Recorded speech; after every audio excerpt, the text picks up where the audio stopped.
Joseph R. Biden, Jr., President of the United States. I request protocol to escort His Excellency.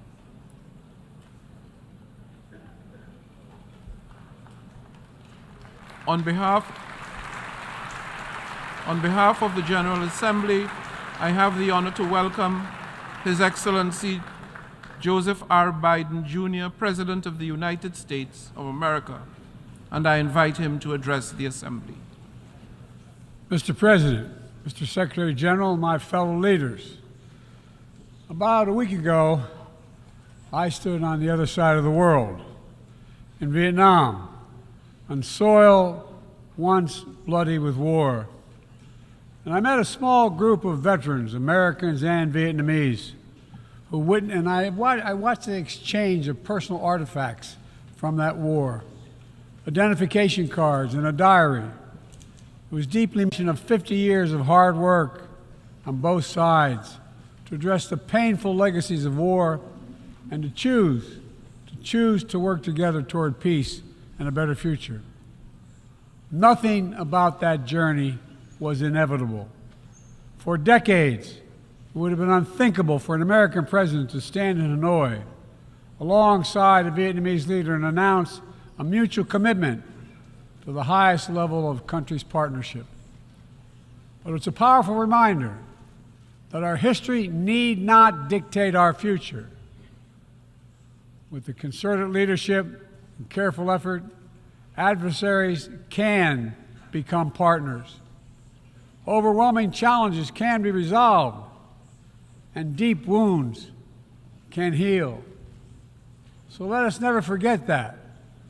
When we choose to stand together and recognize the common hopes that bind all humanity, we hold our hands the power to bend that arc of history. My fellow leaders, we gather once more at an inflection point in world history, with the eyes of the world upon all of you, all of us.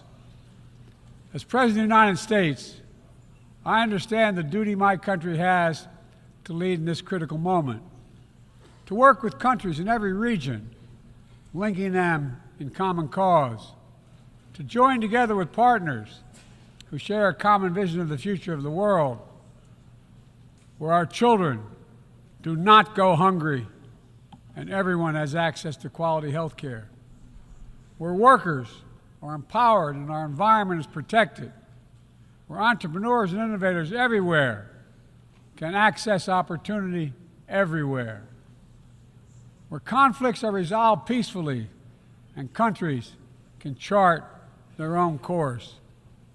The United States seeks a more secure, more prosperous, more equitable world for all people, because we know our future is bound to yours. Let me repeat that again. We know our future is bound to yours. And no nation can meet the challenges of today alone. The generations that preceded us organized this body, the United Nations, and built international financial institutions and multilateral and regional bodies to help take on the challenges of their time. It wasn't always perfect. But working together, the world made some remarkable and undeniable progress that improved the lives of all people. We avoided the renewal of global conflict while lifting more than 1 billion people out of extreme poverty. We together expanded access to education for millions of children. We saved tens of millions of lives that would have otherwise been lost to preventable and treatable diseases like measles, malaria, tuberculosis. HIV/AIDS infections and deaths plummeted, in no small part because of PEPFAR's work in more than 55 countries, saving more than 25 million lives. It's a profound testament to what we can achieve when we act together, when we take on tough challenges, and an admonition for all of us to urgently accelerate our progress so that no one's left behind, because too many people are being left behind. The institutions we built together at the end of the Second World War are an enduring bedrock of our progress. And the United States is committed to sustaining them. And this year, we're proud to rejoin UNESCO. We also recognize that to meet the new challenges of our decades-old institutions and approaches, they must be updated to keep peace with the world. We have to bring in more leadership and capability that exists everywhere, especially from regions that had not always been fully included. We have to grapple with the challenges that are more connected and more complex.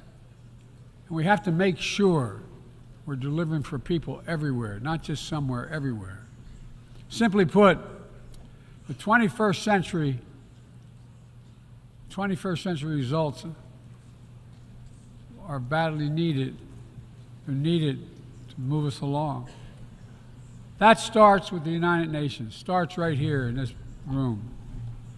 In my address to this body last year, I announced the United States will support expanding the Security Council, increasing the number of permanent and non-permanent members. The United States has undertaken serious consultation with many member states and will continue to do our part to push more reform efforts forward, look for points of common ground, and make progress in the year ahead. We need to be able to break the gridlock that too often stymies progress and blocks consensus on the Council. We need more voices, more perspectives at the table. The United Nations must continue to preserve peace, prevent conflict, and alleviate human suffering. And we embrace nations stepping up to lead in new ways and to seek new breakthroughs on hard issues. For example, on Haiti, the Caribbean community is facilitating a dialogue among Haitian society. I thank President Ruto of Kenya, I thank him for his willingness to serve as the lead nation of a UN-backed security support mission. I call on the Security Council to authorize this mission now. The people of Haiti cannot wait much longer. The United States is working across the board to make global institutions more responsive, more effective, and more inclusive. For example, we've taken significant steps to reform and scale up the World Bank, expanding its financing to low and middle-income countries so it can help boost progress toward meeting the Sustainable Development Goals and better address interconnected challenges like climate change and fragility. Under the new president of the World Bank, change is already taking root. Last month, I asked the United States Congress for additional funds to expand World Bank financing by $25 billion. And at the G20, we rallied the major economies of the world to mobilize even more funding. Collectively, we can deliver a transformational boost to World Bank lending. And because the multilateral development banks are among the best tools we have for mobilizing transparent, high-quality investment in developing countries, reforming these institutions can be a game changer. Similarly, we proposed making sure developing countries have a strong voice and representation at the International Monetary Fund. We're going to continue our efforts to reform the World Trade Organization, preserve competition, openness, transparency, and the rule of law, while at the same time equipping it to better tackle modern-day imperatives like driving the clean energy transition, protecting workers, promoting inclusive and sustainable growth. And this month, we strengthened the G20 as a vital forum, welcoming the African Union as a permanent member. By upgrading and strengthening our institutions, that's only half of the picture. We must also forge new partnerships, confront new challenges. Emerging technologies such as artificial intelligence hold both enormous potential and enormous peril. We need to be sure they are used as tools of opportunity, not as weapons of oppression. Together with leaders around the world, the United States is working to strengthen rules and policies so AI technologies are safe before they're released to the public. To make sure We govern this technology, not the other way around, having it govern us. And I'm committed to working through this institution and other international bodies and directly with leaders around the world, including our competitors, to ensure we harness the power of artificial intelligence for good while protecting our citizens from its most profound risk. It's going to take all of us. I've been working on this for a while, as many of you have. It's going to take all of us to get this right. In every region of the world, the United States is mobilizing strong alliances, versatile partnerships, common purpose, collective action to bring new approaches to our shared challenges. Here in the Western Hemisphere, we united 21 nations in support of the Los Angeles Declaration on Migration and Protection, launching a region-wide approach to a region-wide challenge to better uphold laws and protect the rights of migrants. In the Indo-Pacific, we've elevated our Quad partnership with India, Japan, and Australia to deliver concrete progress for the people of the region on everything from vaccines to maritime security. Just yesterday, after 2 consultations in diplomacy, the United States brought together dozens of nations across 4 continents to establish a new partnership for Atlantic cooperation so that the coastal Atlantic countries can better cooperate on science, technology, environmental protection, and sustainable economic development. We brought together nearly 100 countries in a global coalition to counter fentanyl and synthetic drugs to reduce the human cost of this affliction, and it is real. And as the nature of the terrorist threats evolve and the geography expands to new places, we're working with our partners to bring capabilities to bear to disrupt plotting, degrade networks, convene the Summit for Democracy to strengthen democratic institutions, root out corruption, and reject political violence. And in this moment where democratically elected governments have been toppled in quick succession in West and Central Africa, we're reminded that this work is as urgent and important as ever. We stand with the African Union and ECOWAS and other regional bodies to support constitutional rule. We will not retreat from the values that make us strong. We will defend democracy, our best tool to meet the challenges we face around the world.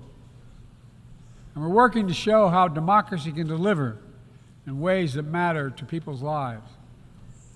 The Partnership for Global Infrastructure and Investment addresses the enormous need and opportunity for infrastructure investment in low and middle income countries, particularly in Africa, Latin America, and Southeast Asia. Through strategic, targeted public investments, we can unlock enormous amounts of private sector financing. The G7 has pledged to work with parties to collectively mobilize $600 billion in infrastructure financing by 2027. The United States has already mobilized more than $30 billion to date. We're creating a race to the top with projects that have high standards for workers, the environment, and intellectual property while avoiding the trap of unsustainable debt. We're focusing on economic corridors that will maximize the impact of our collective investment and deliver consequential results across multiple countries and multiple sectors. For example, the Libido Corridor will extend across Africa from the western port of Angola to the DRC to Zambia, boosting regional connectivity and strengthening commerce and food security in Africa. Similarly, the groundbreaking effort we announced at the G20 to connect India to Europe through the UAE, Saudi Arabia, Jordan, and Israel will spur opportunities and investment across 2 continents. This is part of our effort to build a more sustainable, integrated Middle East.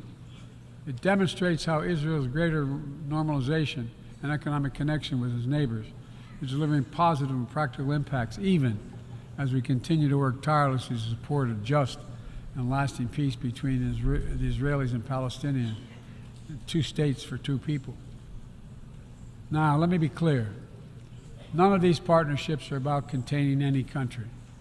They're about a positive vision for our shared future. When it comes to China, I want to be clear and consistent. We seek to responsibly manage the competition between our countries so it does not tip into conflict. I've said we are for de-risking, not decoupling with China. We will push back on aggression and intimidation and defend the rules of the road, from freedom of navigation to overflight to level economic playing field that have helped safeguard security and prosperity for decades. But we also stand ready to work together with China on issues where progress hinges on our common efforts. Nowhere is that more critical than accelerating the climate crisis, than the accelerating climate crisis. We see it everywhere. Record-breaking heat waves in the United States and China, wildfires ravaging North America and Southern Europe, a fifth year of drought in the Horn of Africa, tragic flooding in Libya. My heart goes out to the people of Libya. That's killed thousands of people. Together, these snapshots tell an urgent story of what awaits us if we fail to reduce our dependence on fossil fuels and begin to climate-proof the world. For one day, my administration, the United States, has treated this crisis as an existential threat from the moment we took office, not only for us, but for all of humanity. Last year, I signed into law in the United States the largest investment ever anywhere in the history of the world to combat the climate crisis and help move the global economy toward a clean energy future. We're also working with the Congress to quadruple our climate financing to help developing countries reach their climate goals and adapt to climate impacts. And this year, the world's on track to meet the climate finance pledge that made under the Paris Agreement, $100 billion to raise collectively. But we need more investment from public and private sector alike, especially in places that have contributed so little to global emissions, but face some of the worst effects of climate change, like the Pacific Islands. The United States is working directly with the Pacific Island Forum to help these nations adapt, build resilience to the climate impacts, even as we lead the effort to build innovative new partnerships that attack the global challenges from all sides.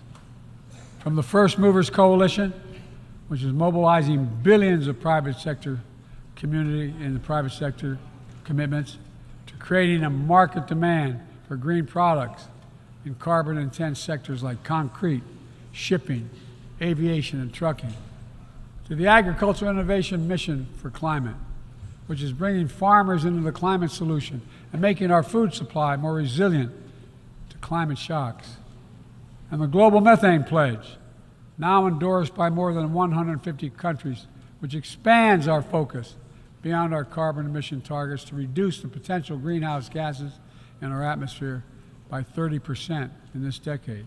It's all within our capacity. We need to bring the same commitment and urgency and ambition as we work together to meet the Sustainable Development Goals of 2030. These goals were adopted at the United Nations in 2015 as a roadmap for improving lives around the world.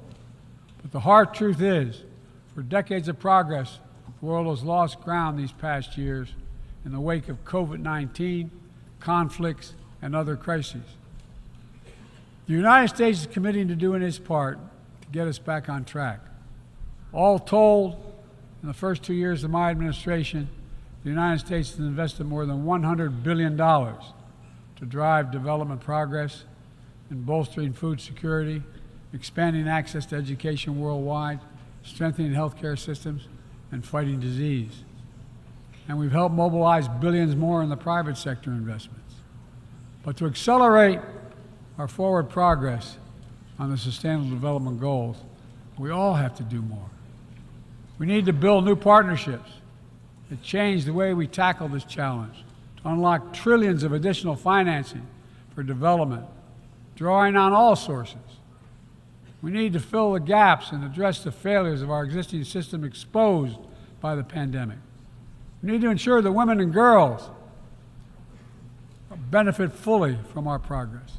must also do more to grapple with the debt that holds back so many low and middle-income countries. When nations are forced to service unsustainable debt payments over the needs of their own people, it makes it harder for them to invest in their own futures. And as we work together to recover from global shocks, the United States will also continue to be the largest single country donor of humanitarian assistance at this moment of unparalleled need in the world. Folks, cooperation, partnership, these are the keys to progress on the challenges that affect us all, and the baseline for responsible global leadership. We don't need to agree on everything to keep moving forward on issues like arms control, a cornerstone of international security. After more than 50 years of progress under the Non-Proliferation Treaty, Russia is shredding long-standing arms control agreements, including announcing the suspension of the New START and withdrawing from the Conventional Forces in Europe Treaty. I view it as irresponsible and makes the entire world less safe. The United States is going to continue to pursue good faith efforts to reduce the threat of weapons of mass destruction and lead by example, no matter what else is happening in the world. This year, we safely destroyed at least the last chemical munitions in the U.S. stockpile, fulfilling our commitment toward a world free of chemical weapons. And we condemn the DPRK's continued violation of UN Security Council resolutions, but we are committed to diplomacy that will bring about the denuclearization of the Korean Peninsula. We're working with our partners to address Iran's destabilizing activities that threaten regional and global security, and remain steadfast in our commitment that Iran must never acquire a nuclear weapon. Now, even as we evolve our institutions and drive creative new partnerships, let me be clear. Certain principles of our international system are sacrosanct. Sovereignty, territorial integrity, human rights. These are the core tenets of the UN Charter, the pillars for peaceful relations among nations, without which we cannot achieve any of our goals. That has not changed, and that must not change. Yet, for the second year in a row, this gathering, dedicated to peaceful resolution of conflicts, is darkened by the shadow of war. An illegal war of conquest brought without provocation by Russia against its neighbor Ukraine. Like every nation in the world, the United States wants this war to end. No nation wants this war to end more than Ukraine. And we strongly support Ukraine in its efforts to bring about a diplomatic resolution that delivers just and lasting peace. But Russia alone bears responsibility for this war. Russia alone has the power to end this war immediately. And it's Russia alone that stands in the way of peace, because Russia's price for peace is Ukraine's capitulation, Ukraine's territory, and Ukraine's children. Russia believes that the world will grow weary and allow it to brutalize Ukraine without consequence. But I ask you this: if we abandon the core principles of the United States to appease an aggressor, can any member state in this body feel confident that they are protected? If we allow Ukraine to be carved up, is the independence of any nation secure? I'd respectfully suggest the answer is no. We have to stand up to this naked aggression today and deter other would-be aggressors tomorrow. That's why the United States, together with our allies and partners around the world, will continue to stand with the brave people of Ukraine as they defend their sovereignty and territorial integrity and their freedom.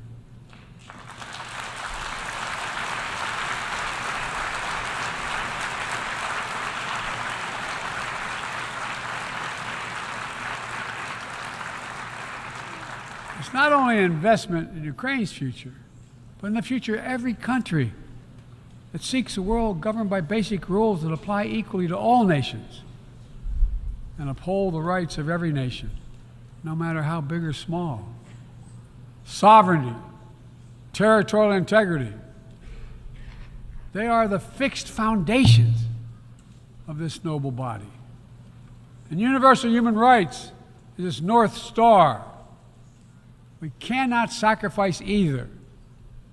75 years ago, the Universal Declaration of Human Rights captured a remarkable act of collective hope. I say that again, collective hope, drafted by a committee representing different regions, faiths, philosophies, and adopted by the entire General Assembly. The rights contained in the Declaration are elemental and enduring. And while we still struggle to uphold equal and inalienable rights of all, they remain ever steady and ever true. We cannot turn away from abuses, whether in Xinjiang, Tehran, Darfur, or anywhere else. We have to continue working to ensure that women and girls enjoy equal rights and equal participation in their societies, that indigenous groups, racial, ethnic, religious minorities, people with disabilities do not have their potential stifled by systemic discrimination, that the LGBTQI plus people are not prosecuted or targeted with violence because of who they are. These rights are part of our shared humanity. They're absent. When they're absent anywhere, their loss is felt everywhere. They are essential to the advancement of human progress that brings us together. My fellow leaders, let me close with this. At this inflection point in history, we're going to be judged by whether or not we live up to the promises we made to ourselves, to each other, to the most vulnerable, and to all those who will inherit the world we create, because that's what we're doing. Will we find within ourselves the courage to do what must be done, to preserve the planet, to protect human dignity, to provide opportunity for people everywhere, and to defend the tenets of the United Nations? There can only be one answer to that question. We must, and we will. The road ahead is long and difficult, but if we persevere and prevail, if we keep the faith in ourselves and show what's possible, let's do this work together. Let's deliver progress for everyone. Let's bend the arc of history for the good of the world, because it's in our power to do it. Thank you for listening. You're kind.